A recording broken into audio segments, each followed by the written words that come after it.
Oh, hello, human. How do you do? I hope you're doing well. I hope you're not stressed or anxious about anything like the future. The future is unknown. It's a mystery and it is heading towards us at the speed of time. Given the sheer amount of things that could go wrong with us, I bet the future makes us nervous. It makes us anxious.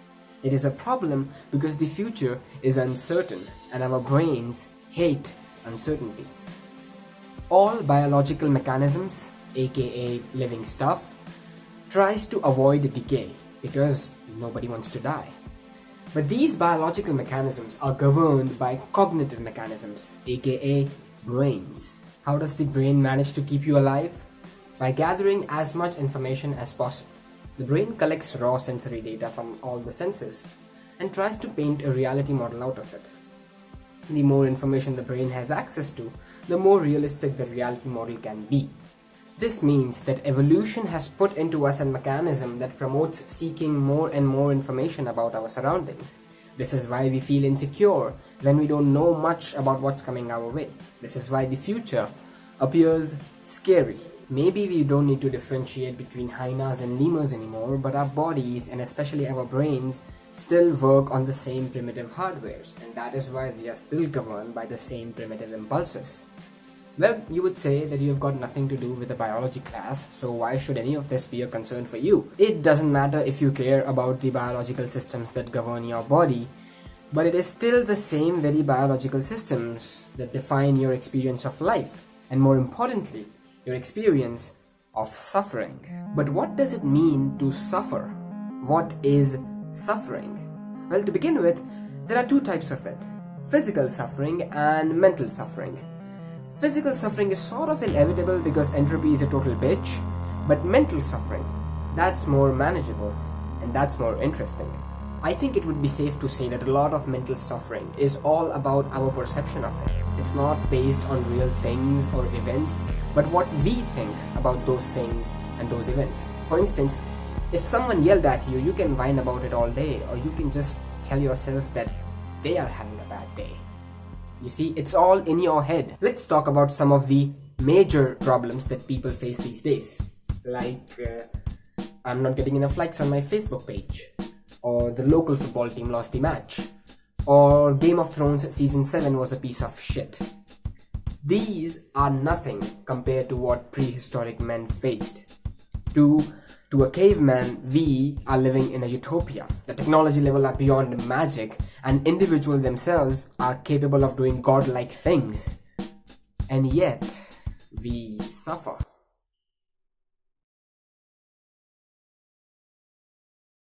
Because previously, it wasn't about Facebook or making money or being the coolest kid in the class. Previously, there was only one goal: survival. The struggle for survival is the greatest suffering known to man.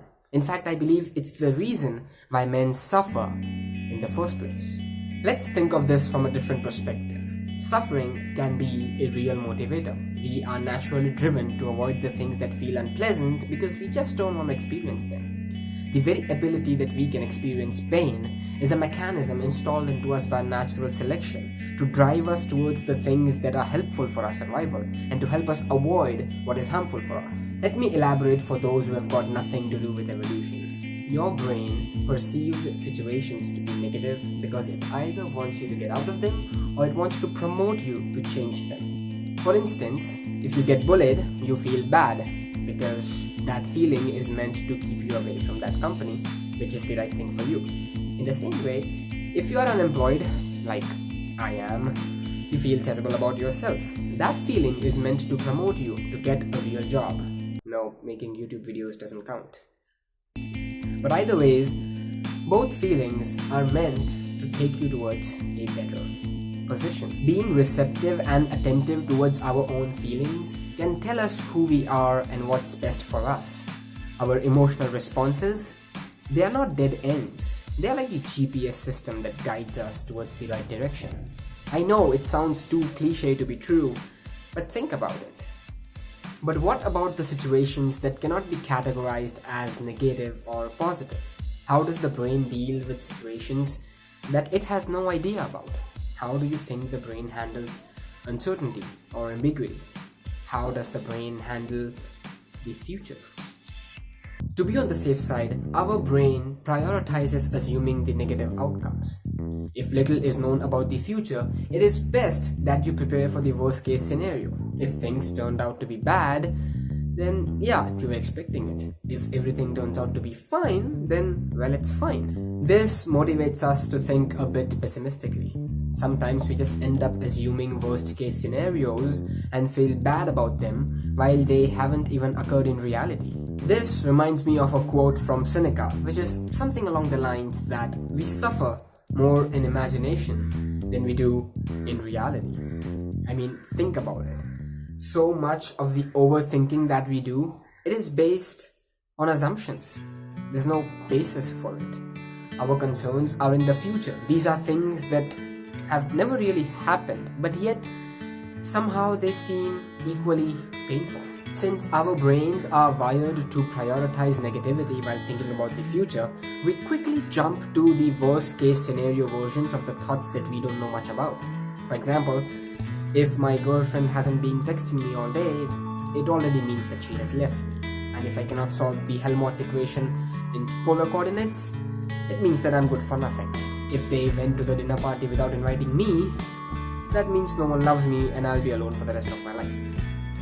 I know everyone at some point in their lives have been a victim to such overthinking. But this type of approach towards life is really destructive. It's called catastrophic thinking in terms of psychology. Overthinking of these thoughts is the most underrated yet a serious issue of our times.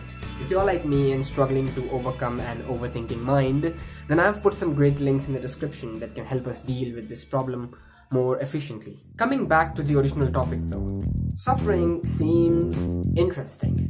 If suffering is meant to promote us towards the things that are helpful for us, and if it helps us avoid the things that are harmful, then isn't suffering a nice thing? From an evolutionary perspective, suffering is essential for survival. Our ability to suffer keeps us alive.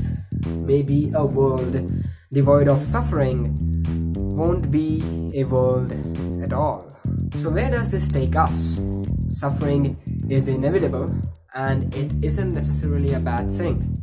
To some, it can be a source of meaning, or to some, a profound experience. The ability to feel pain is intimately involved with our ability to be human. It's as if pain makes us more human. As 21st century human beings who understand the biology and psychology of pain, maybe the real question that we need to ask ourselves isn't about how much pain we can reduce. Instead, it is how can we make the most out of what we cannot avoid. Pain can either crush us under its weight, or we can triumph over it and use it to build us. We can run away from all the pain, or we can let it enter in and enrich us. This right here is an opportunity for us to prove that the human race is greater than its struggles.